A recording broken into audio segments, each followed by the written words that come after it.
유대인의 습관이라고 그렇게 설명을 합니다. 그런데 성경에 분명히 치유받은 시몬이라는 표현 대신 나병 환자 시몬이라고 기록되기 때문에 그가 과거에 나병 환자였으나 지금은 치유받은 상태라고 확정할 수는 없는 것이죠. 또 한 가지 사람들의 질문은 뭐냐면, 그렇다면 예수님께서 그를 고쳐주셨나? 라는 질문이에요. 그랬으면 좋겠지만 마가복음, 마태복음에서 둘 다 시몬의 치유 사건은 따로 기록되어 있지 않습니다. 하지만 우리가 추측할 수 있는 것은 예수님이 가시는 곳마다 모든 질병을 고쳐주시잖아요. 귀신 들린 자들을 내쫓으시잖아요. 무엇보다 성경에서 나오는 나병은요, 단순히 육체의 질병을 넘어서 죄의 속성을 설명하는 거예요. 어떤 속성일까요? 보기 흉해요. 그리고 몸이 망가지는데 자기가 망가지는 줄 몰라요. 아픈데 어디가 떨어져 나가는데 그게 아픈 줄 모르는 거예요. 죄의 심각성을 모르는 인생들을 표현하는 질병이에요. 그런데 죄인을 구원하러 오신 예수님께서 그의 죄를 사하시고 하나님과 관계가 회복되도록 역사하지 않으셨을까요? 당연히 하셨겠죠. 예수님께서 질병을 고쳐주신 것뿐만 아니라 죄의 권세로 인해서 하나님과의 관계가 끊어진 것을 회복시켜 주셨다는 것을 우리는 믿음으로, 또한 주님의 마음을 통해서, 주님이 해하셨던 일들을 통해서 우리는 그렇게 유추할 수 있습니다. 따라서 우리는 그 자리에서든지 아니면 이전에 주님을 만나서 그가 나병에서 치유를 받았던지 간에 그 식사 자리는 육체의 건강이 회복된 기쁨과 또 하나님의 은혜에 대한 감사가 넘치는 자리였음이 분명하다고 볼 수 있습니다. 자, 그렇다면 왜 예수님께서는 이 긴박한 시기에 배단이 나병 환자 시몬의 집에 방문하신 것일까? 분명히 유대 사회에서 나병 환자는 거리를 두어야 될 사람이에요. 공동체 밖으로 격리시켜야 될 부정한 사람이에요. 죄인으로 소외당하고 부정하다고 멸시받았던, 외면당해야 되는 사람이에요. 그런데 주님이 방문하신 거예요. 이 일로 인해서 안 그래도 미움받는데 아주 불리하게 작용할 수 있어요. 그런데 예수님은 사람들의 경계선 바깥으로 밀려나 있는, 사람들의 관심과 또 불쌍히 여김 가운데서 밀려난 그의 집으로 찾아가서 식탁 교제를 하시는 겁니다. 부정하다고, 더럽다고, 보기 흉하다고 사람들이 꺼리고 피하는 죄인에게, 부정한 사람에게 찾아가셔서 그의 식탁에서 함께 마주 앉으셨습니다.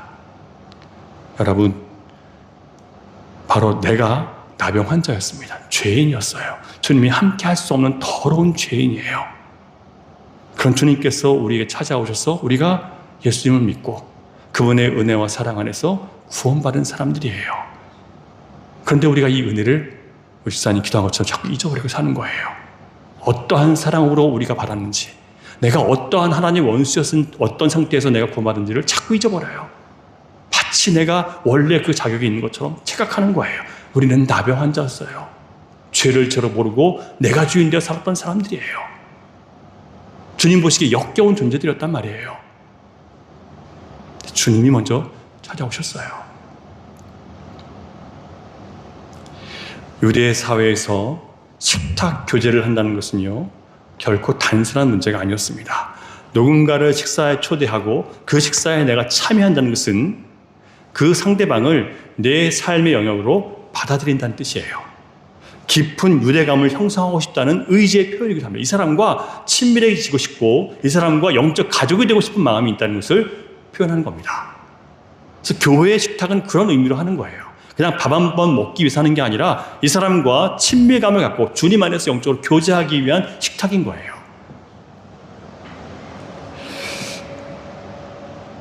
따라서 초대받은 자가 그 식탁에 참여한다는 것 역시 상대방을 자신의 삶에 받아들이기로 동의했다는 표현이었습니다. 그러니까 예수님이 그 자리에 가셨다는 것은 그가 초대했든지 예수님이 먼저 가셨든지 간에 그 식탁 교제는 어떤 거예요? 서로를, 예수님께서 그를 받아들이셨고 그도 예수님을 받아들였다는 얘기예요. 찾아오신 예수님을 영접했다는 얘기입니다. 당시 유대교는 정결법을 엄격히 준수했기 때문에 내가 누구와 함께 식사하느냐, 이것은 내 종교적, 사회적 신분을 나타내는 척도가 되게 됐어요. 기준이 됐단 말이에요. 그래서 바리새인들은 예수님께서 죄인들과 함께 식사하는 것을 아주 불쾌하게 여겼습니다. 오늘 여러분에게 보여드릴 PPT 그림은 하나밖에 없어요. 그림 한번 보여주실래요? 자, 예수님이 저 가운데 계시는데 주변에 누가 있어요? 여인들이 있으면 안 돼요. 또 저기 모여있는 사람들이 세리예요. 죄인들이에요. 창기예요. 함께하면 안 되는 부정한 사람들이에요. 그런데 예수님은 그들과 함께 식사 자리에 참여하심으로 계속해서 비난을 받으시는 거예요. 여러분 같으면 저런 비난받는 사람과 함께 식사 자리에 참여할 수 있으시겠습니까? 이민사회에서 다 욕하는 그 사람과 여러분 식사 자리에 참여하면 여러분에 대한 사람들의 평판이 어떻게 될까요? 그렇게 하실 수 있으시겠습니까? 모두가 다, 이민사회에서 모두가 다 저 사람은 쓸모없는 사람이고 이 이민사회에 도움도 안 되고 사회에 도움도 안 되는 인간이고 저 사람 때문에 국가적 망신이라고 하는 그 사람에게, 그래서 아무도 상대해주지 않는 그 사람에게 여러분 함께 식사할 수 있으시겠습니까? 똑같은 거예요. 나의 평판을 위해서라도 우리는 안 하고 싶겠죠. 그런데 예수님은 그런 사람들 찾아가시는 겁니다. 그냥 이게요, 그냥 예수님의 말씀이 아니고요, 실제적으로 우리 삶 가운데 그런 일들을 요구하시는 거예요.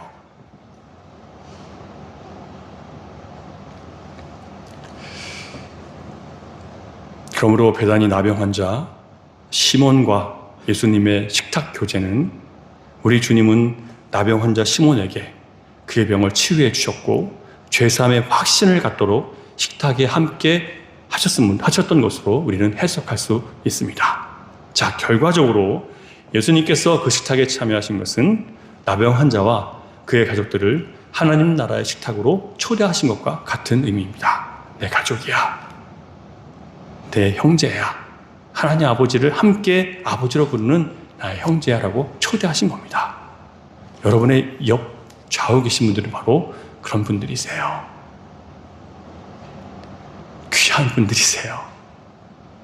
여러분이 생각하는 것보다 훨씬 더 귀한 분들이세요. 여기서 우리는 복음이 흐르는 방향을 좀 생각해 봐야 돼요. 복음은 높이 있는 사람들 향해 가지 않습니다.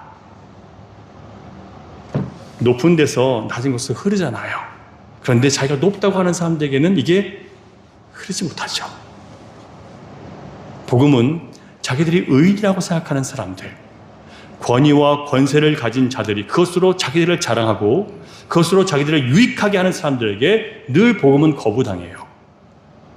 사도 바울이 유대인들에게 복음을 전할 때마다 박해와 거절과 모욕과 추방당하고 매질당했던 것처럼 복음은 오직 자신이 죄인인 것과 자신이 인격적으로 병든 자, 인격적으로 병들었다는 것은 내가 아담의 타락 안에서 나의 지성과 감정과 의지가 타락했다는 것을 깨닫기 때문에 내가 병들었다는 것을 인격적으로 인정하는 사람들, 그들에게 이 복음이 흘러들어가고 그들을 변화시킬 수 있는 거예요. 아무나 복음을 들었다고 해서 변화되는 것도 아니고 아무나 복음을 들었다고 해서 깨지지 않아요.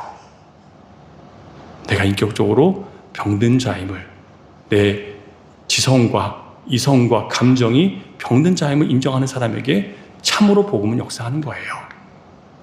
그래서 예수님은 내가 의인을 위해서 온 것이 아니라 죄인을 위해서 왔고, 건강한 자가 아니라 병든 자, 자기가 병든 자인 것을 아는 사람을 위해서 오셨다고 분명히 말씀해 주셨습니다. 사랑하는 여러분, 자신이 하나님 앞에 죄인이라는 것은 여러분 다 인정하셨을 거예요. 그러나 내 인격이 병들었음을 여러분 인정하셨습니까? 쉽지 않아요. 내 인격이 병들었다고? 쉽지 않아요. 하지만 내 인격이 병들었음을 진심으로 인정할 때 주님이 우리 마음에 들어오실 문을 우리가 열어둔 것입니다. 우리를 치유하실 수 있잖아요. 내가 병든 줄 모르는 사람에게 주님이 어떻게 들어오시냔 말이에요. 늘 내 주장을 하고 있는데 내가 생각하는 것이 맞다고 얘기하는데, 내 감정 느끼는 게 맞다고 얘기하는데 어떻게 주님이 들어가시냐고요. 주님, 내가 이렇게 느끼는데 주님, 이게 정말 맞는 건가요? 주님, 나는 부정한 사람이기 때문에, 난 인격적으로 망가진 사람이기 때문에 주님이 내 인격을 보시지 않으면 난 볼 수가 없어요 라고 여러분 주님 말씀으로 자신의 인격을 돌아보고 계십니까? 병든 것을 알아야만 가능한 거예요. 이게 안 되니까 늘 다른 사람 탓하고 살아가는 거예요. 네가 문제라고.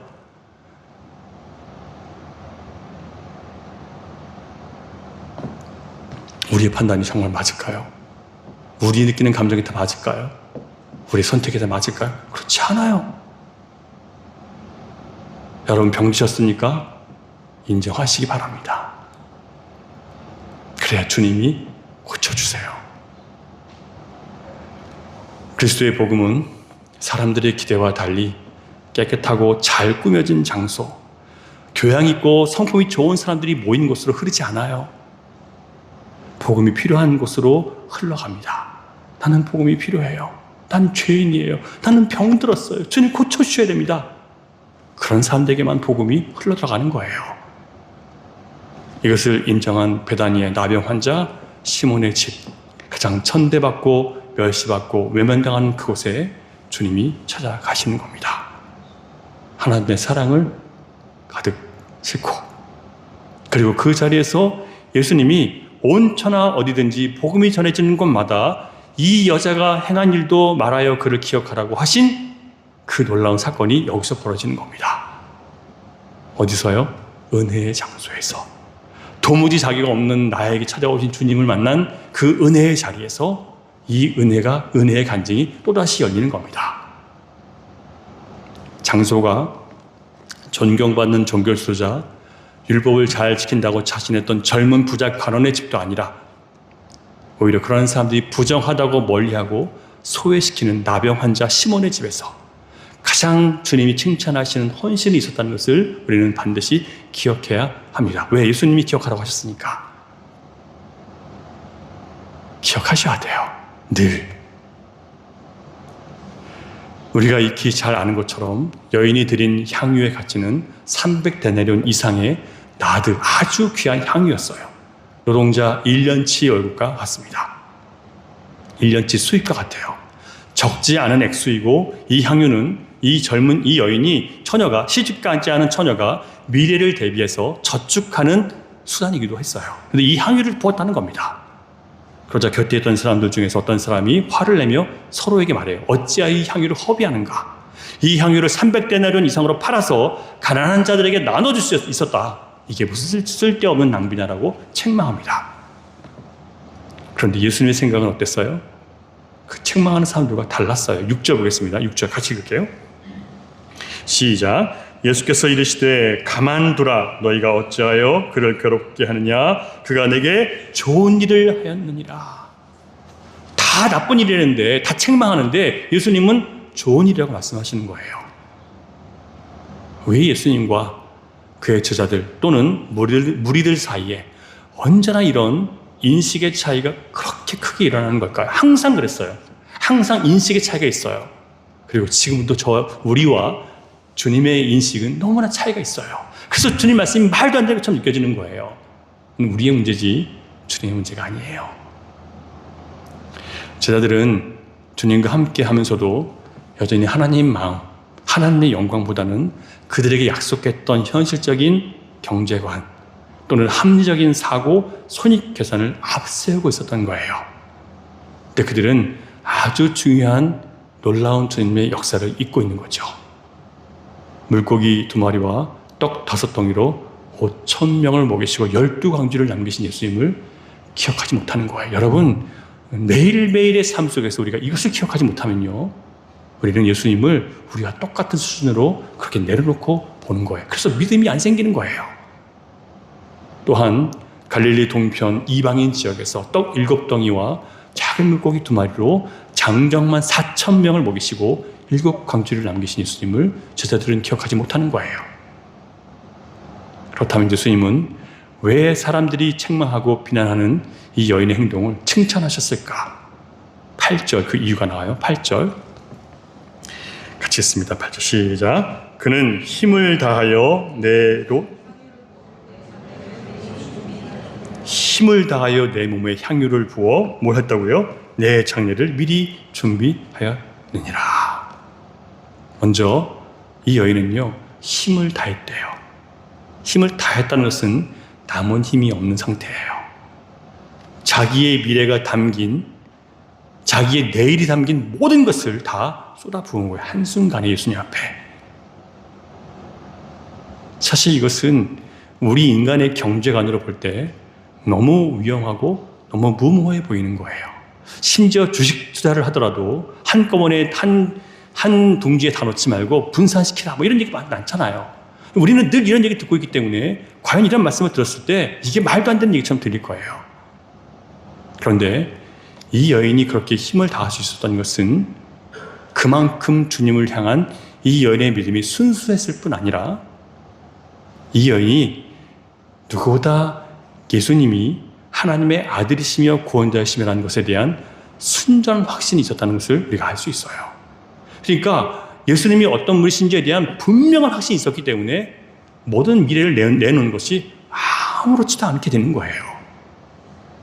우리에게 이런 믿음이 있다면, 우리의 내일이신, 우리의 시작이신 예수님이 우리의 오늘이시고 우리의 내일이시라는 정말 그런 믿음이 있다면 우리가 이 여인처럼 전부를 내어드리는 것이 두려울까요?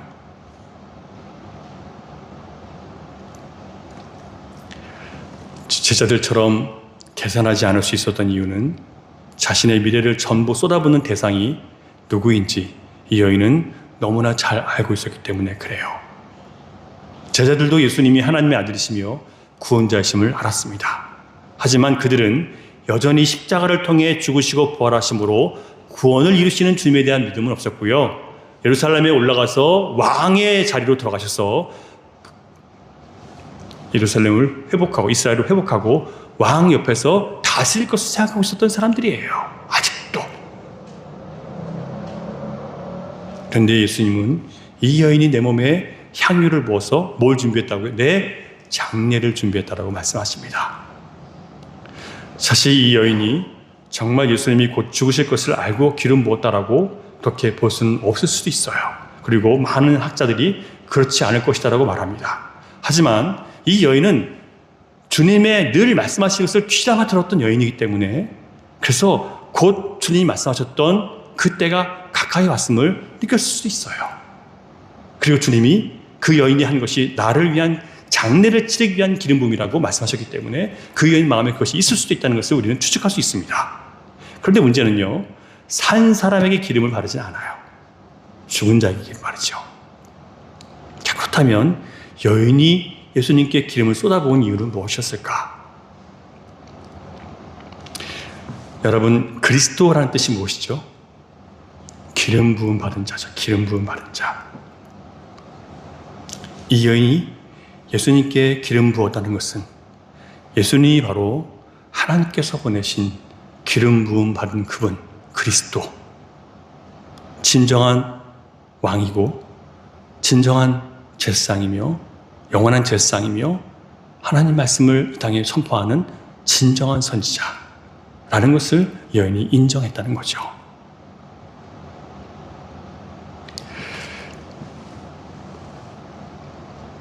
이것을 알았기 때문에 자신의 힘 전부였던 그 향유를 아낌없이 부어드릴 수 있는 거예요. 아깝지 않아요. 내 미래를 다 드려도, 내 미래를 보장했던 모든 세상 것들 다 드려도 아깝지 않아요. 주님 앞에서는. 왜요? 주님이 어떤 분이신지를 정말 알기 때문에. 그리스도니까.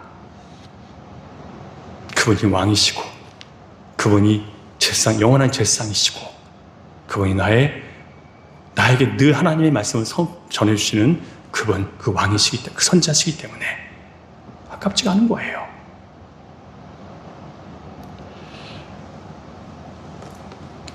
값비싼 향유가 흘러내린 나병 환자 시몬의 집에 얼마나 향기가 가득했을까요? 하지만 주님이 기뻐하신 것은 그 향기가 아니에요. 주님이 기억하라고 하신 것은 그 향기가 아니에요. 그 여인의 예수님을 향한 믿음의 고백이에요. 300다네리온이 넘는 향유가 아니라 자신의 미래를 주님 앞에 쏟아부을 수 있는 신앙 고백이라고요. 그 주님을 그리스도로, 정말 자신의 그리스도로 받아들이는 그 믿음이라고요. 주님의 복음이 선포되는 곳에 주님이 정말 그리스도인 것을 고백하며 자신의 삶을 드릴 수 있는 그런 일들이 일어나는 것. 그것이 주님께서 오늘 우리 가운데 역사하기 원하시는 하나님 나라입니다. 주님이 꿈꾸시는 교회예요.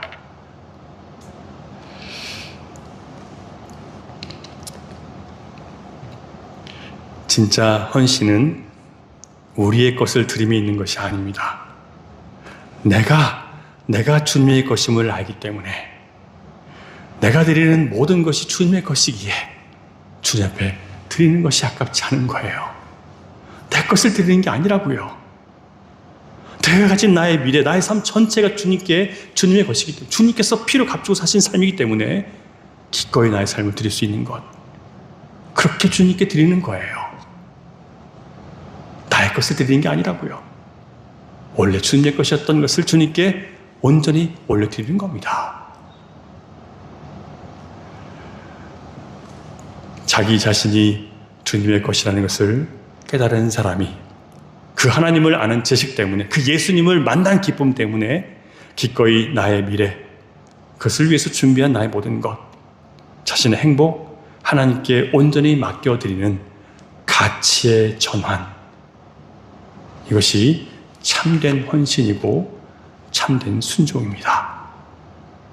만일 교회가 사두개인들처럼 경제적으로 풍성한 사람들, 권력을 나눠 가진 사람들, 그리고 바리새인들처럼 세상에 영향력 가진 사람들이 모여서 우리들의 안전, 우리들의 행복, 우리의 성공, 우리의 만족, 그것이 목적이 되고 그것을 지속적으로 발전시키고 지속적으로 유지하는 것이 그들의 그 교회 비전이 된다면 예수님은 그곳에 계실 이유가 없어요.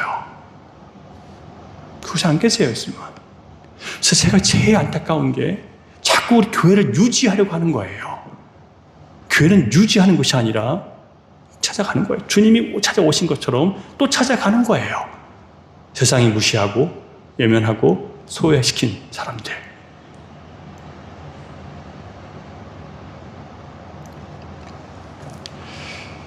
주님은 우리가 주님 없이 살 수 없는 자로 만드시기 위해서 인생의 교만해진 순간마다 반드시 우리를 꺾으시는, 낮추시는 일들을 해오셨습니다. 그렇죠, 여러분? 다 그런 분들이 모여 있어요. 제가 알기로는. 우리가 높아지려 할 때마다 하나씩 꺾으셔서 또 낮춰놓으셨어요.